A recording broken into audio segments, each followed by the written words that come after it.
안녕하세요. 루장입니다. 오늘 미국 증시는 예상보다 강한 반등으로 출발을 했었습니다. S&P 500 선물은 약 0.5%고요. 나스닥 선물도 0.6%, 다우도 0.3% 상승하며 투자 심리가 빠르게 회복되는 모습이었습니다. 그 이유는 단 하나입니다. 바로 미국과 이란 간 긴장 완화와 휴전 기대감이죠. 하지만 여기서 중요한 것은 시장에서는 아직 끝나지 않는 더 큰 변수가 남아있다는 점입니다. 오늘은 현재 미국 증시가 왜 반등하고 있는지, 앞으로 투자자들이 무엇을 주목해야 하는지 한번 차근차근 살펴보죠. 불과 며칠 전까지만 해도 시장은 단순한 충격을 받았습니다. 미국이 이란 군사 시설을 타격했고요. 이란 역시 호르무즈 해협 인근에서 군사적 대응에 나서면서 중동 지역의 긴장이 크게 높아졌습니다. 당시 투자자들은 가장 먼저 두 가지를 걱정했죠. 첫 번째는 국제 유가 급등, 두 번째로는 전쟁이 장기화될 가능성이었습니다. 하지만 현재 시장은 휴전 가능성이 다시 한번 제기되면서 최악의 시나리오는 일단 피할 수도 있다는 기대감을 반영하고 있습니다. 시장에서는 항상 확실한 좋은 뉴스보다 최악을 피했다는 사실에 더 크게 반응하는 경우가 있죠.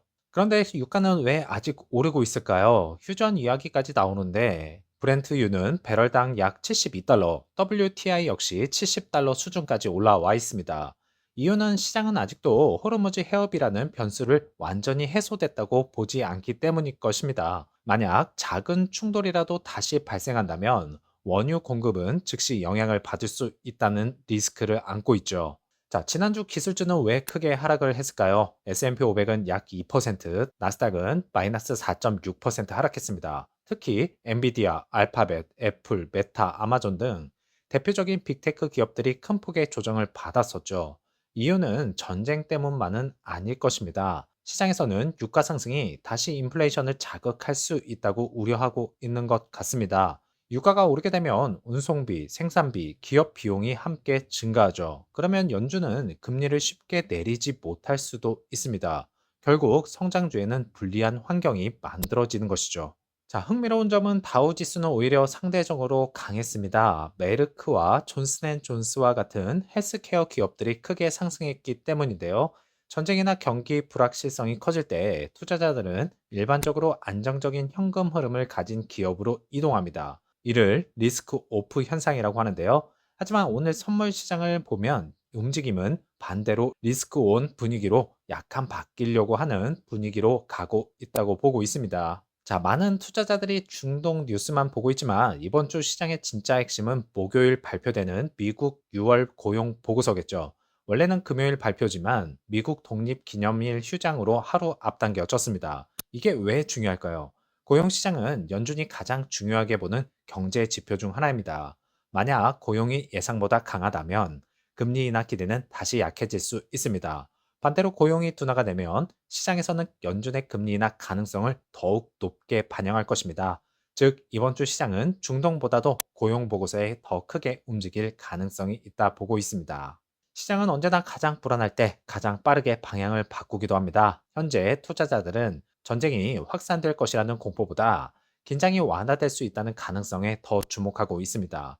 하지만 아직 모든 위험이 사라진 것은 아니죠. 국제 유가, 중동 정세, 미국 고용 보고서, 그리고 연준의 금리 정책까지 여러 변수가 동시에 움직이고 있습니다. 지금은 단순히 지수 상승만 바라보기보다 거시 경제와 지정학, 그리고 기업 실적을 함께 읽는 균형 잡힌 시각이 필요한 시점이라고 생각합니다. 과연 이번 반등이 새로운 상승장의 시작이 될지 아니면 일시적인 안도 랠리에 그칠지는 이번 주 발표될 경제 지표와 중동 정세가 중요한 답을 줄 것 같습니다. 우버가 루시드 지분을 다시 늘렸습니다. 그리고 더 중요한 것은요, 단순히 주식을 산 게 아니라 루시드의 미래 산업에 더 큰 베팅을 했다는 점입니다. 이번 계약이 의미하는 것은 무엇일까요? 우버가 지분을 11.5%까지나 늘렸습니다. 이번 공시를 보면 우버는 현재 약 3,780만 주, 즉 루시드 지분의 11.5%를 보유하고 있습니다. 여기서 중요한 점은 이것이 단순한 재무적 투자자가 아니라는 것인데요.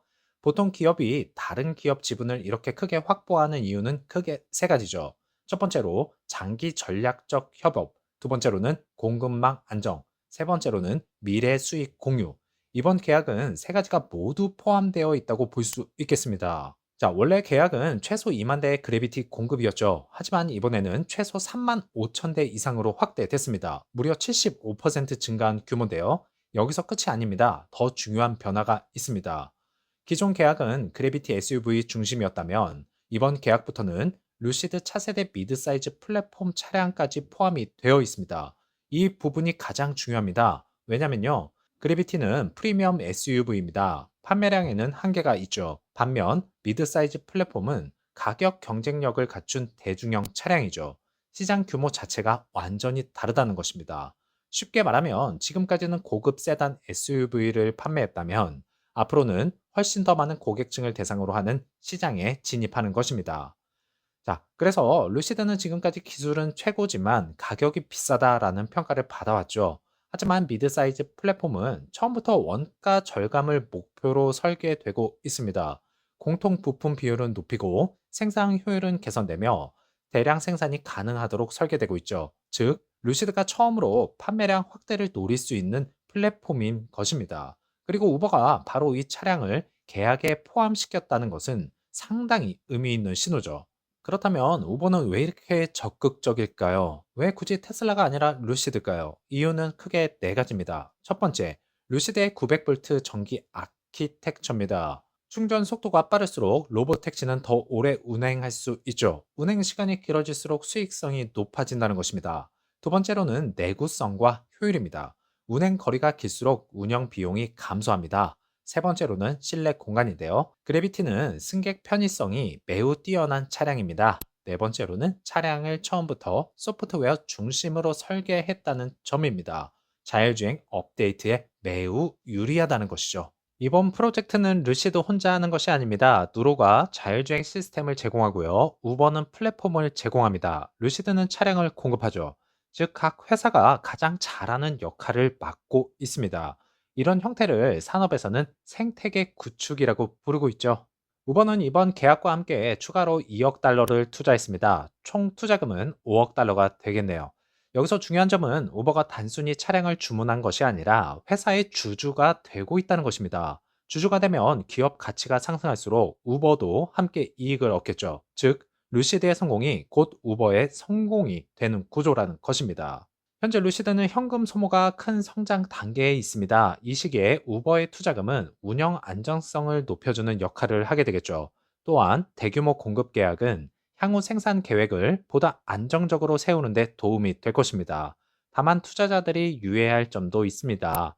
이번 계약이 곧바로 단기 실적 개선으로는 이어지지는 않는다는 것입니다. 차량 생산 확대, 자율주행 검증, 실제 상용 서비스 확대까지는 시간이 다소 필요하다는 의견입니다. 그래서 앞으로 투자자들은 다음 네 가지를 꼭 확인해야 됩니다. 2026년 말 예정된 로보택시 시범 서비스 진행 상황, 그리고 미드사이즈 플랫폼 공개와 생산 일정, 그래비티 생산 확대 속도, 추가 파트너십과 신규 고객 확보 여부, 이 네 가지가 향후 루시드의 기업 가치를 결정하는 핵심 변수라고 보고 있습니다.